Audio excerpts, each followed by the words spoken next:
Do you want to improve your leadership in 2026? You know, great leadership of others, of teams and organizations, it always starts in the same place. And that's with leading yourself. You know, it sounds simple, and no doubt you have heard this before. You've read the books, I'm sure. I'm sure you've heard the experts espouse it. So, how are you leading yourself more intentionally this year? What are you doing or changing to improve your self leadership? You know, I'm not going to presume to tell you exactly what you should be doing and what you should be focusing on. You're the expert in your world. You either already know what you need to focus on or change, or with a little bit of reflection, I'm sure you can figure it out.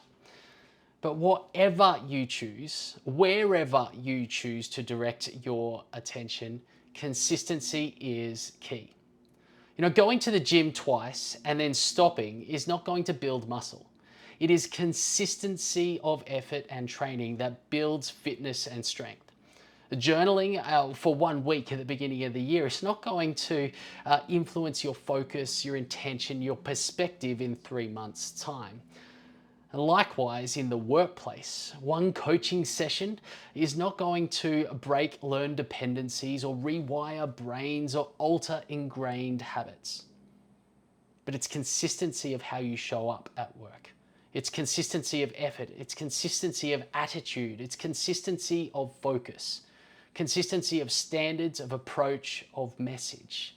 Consistency is the key to self leadership. And ultimately, here's the secret: consistency compounds. The influence of consistency when it comes to self leadership, it goes beyond you. The effect is often exponential. You know, I did my master's thesis on leadership and the relationship with role modeling.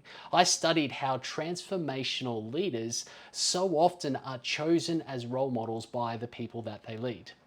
When leadership is transformative, when it transforms people into better, more higher performing individuals, versions of themselves, well, people identify the source of that type of leadership as something that is inspirational and worth replicating. So, who's your role model this year?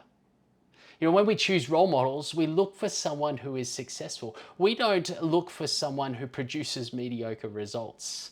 We look for champions. And inevitably, what you will end up looking at with your chosen champion, we look at what they do and we seek to replicate that. We notice what they have and we seek to acquire it.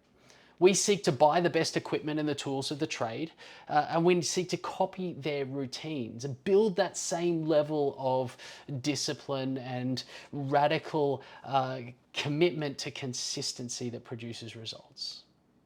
Too often, however, we fail to consider what is or what enables that radical consistency. What is the environment? How does it make it consistency easy? And what are the sacrifices that make consistency possible? You know, the reality is that you could change the equipment and alter their routines, and champions will still produce results. But what they have and do is only part of the picture. More often than not, it's what they do not have and do not do that makes the difference. You know, I love this quote from James Clear, and it says, "The amateur does not know what to do, but the master knows what not to do." Interesting distinction. You know, the consistency of champions is enabled by a singular focus. They don't have a multitude of wide ranging goals. Their consistency is made easier by an environment that is conducive to it. They've removed distractions, they've reduced options, they've retired anything that is unnecessary. Their consistency doesn't have to compete with the complexity of their lives. They're not overcommitted and they don't have a busy social calendar. So, as you prepare to lead yourself to be more effective this year, why not take a leaf out of a champion's playbook and ask yourself these questions? What do champions have what do champions not have that I do have?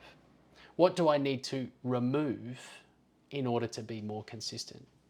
My guess is if you begin 2026 with subtraction, you'll end up reveling in a multiplication of results at the end of the year.